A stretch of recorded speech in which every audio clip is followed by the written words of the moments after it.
Hello po sa inyong lahat mga ka-crypto. Ako po si Pinoy Crypto Trader at sa video na ito ay atin pong pag-uusapan ang tungkol sa balitang ito kung saan sabi rito ay Ethereum whales selling like there is no tomorrow. Ayan.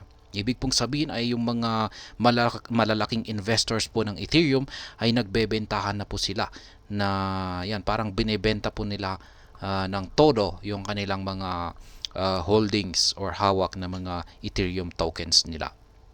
Yeah, yan, like there is no tomorrow. Parang ito na yung katapusan. Kaya nagbebentahan na sila. Kaya yan, ibig sabihin ay parang liniliquidate na rin po nila lahat ng kanilang mga asset, mga Ethereum asset.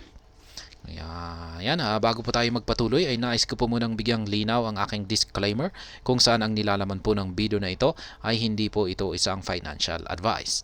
For education and information purposes lamang po ang layunin nito. Maliban po dito ay nais ko na rin pong magbigay babala na wala pong kahit anumang group chat ang Pinoy Crypto Trader. Ayan, sabi po rito ay according to crypto analyst Sunny Decree, Bitcoin whales have proven to be more resolute holders of their preferred crypto asset compared to Ethereum whales recently. Ayan. Kung ikukumpara daw po natin yung mga whales ng Bitcoin kay Ethereum ay talagang mas matindi po yung mga investors dito kay Bitcoin. Ayan, kumpara kay Ethereum. Kasi si Ethereum ay ayan, mukhang yan nga, sabi natin kanina ay nagbebentahan na sila. Ay, like there is no tomorrow. Parang walang kinabukasan.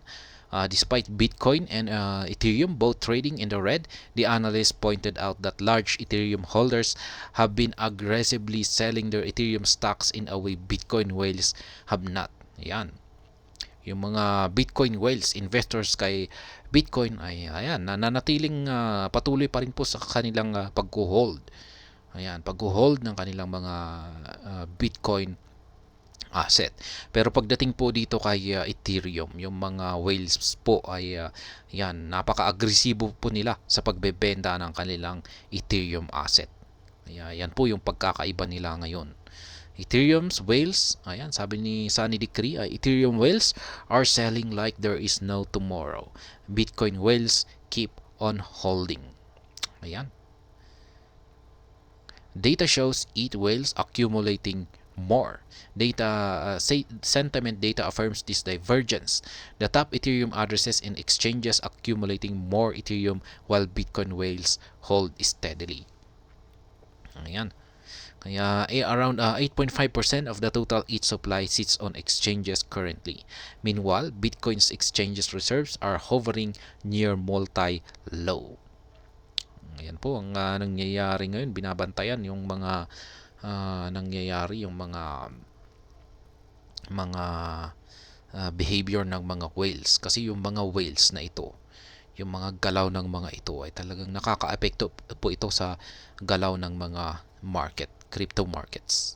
Yan, lalong-lalo na kung pag yung mga Bitcoin whales ay ayan sa isang kung sabihin natin yung mga whales ay Ethereum whales ay nagbebentahan ay talagang maapektuhan ang market price ni Ethereum. The firmer hands of Bitcoin whales reflect longer conviction amid bearish conditions. Ayan, sabi po rito ay talagang mas matibay po yung mga kamay na sa pag-hold. Ayan, ang mga Bitcoin whales kumpara sa mga Ethereum holders. Ayan, sapagkat ang mga Ethereum holders appear to be more inclined to sell or rotate into other assets when prices falter. Yan po yung pagkakaiba ng Bitcoin investors kay Ethereum sa mga Ethereum investors.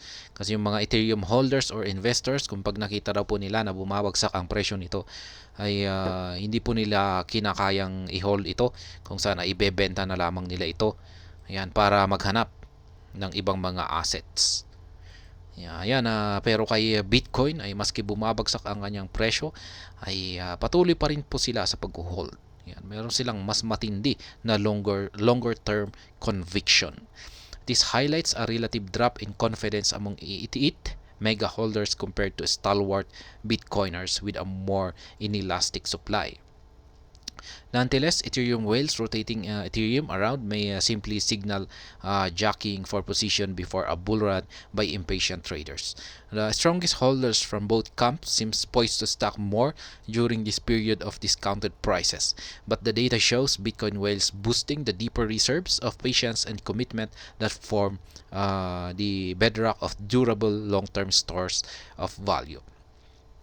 Ayan, siyempre may mga nagbebentahan ngayon kasi talagang hindi nila kinakaya yung matinding pagbagsak ng presyo. Ayan, kahit ano pang mga crypto yan, maski hindi si Ethereum or Bitcoin pa yan.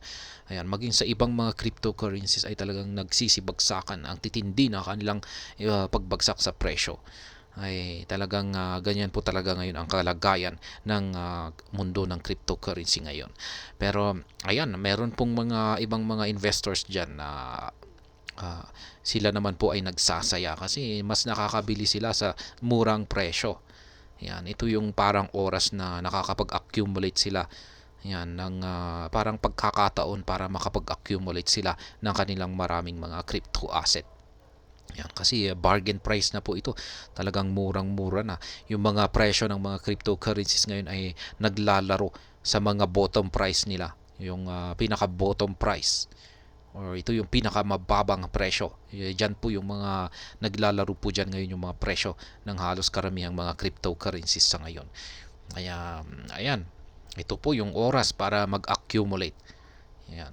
Bago sumapit ang bull market. At ayan, hanggang dito na lamang po tayo sa video na ito. Sana po ay inyong nagustuhan ang aking paliwanag dito. Kung inyo po itong nagustuhan ay pakiclick lamang po ang like button nito. Para naman po sa mga bago lamang dito, kayo po ay aking inaanyayahan para mag-subscribe. Pakiclick na rin po ang bell icon nito dahil ito po ang siya magsisilbing notification nito sa mga bago kong videos na akin pong ina-upload sa aking YouTube channel na ito. Marami pong salamat sa panonood. Ingat po tayo lagi at God bless po sa ating lahat.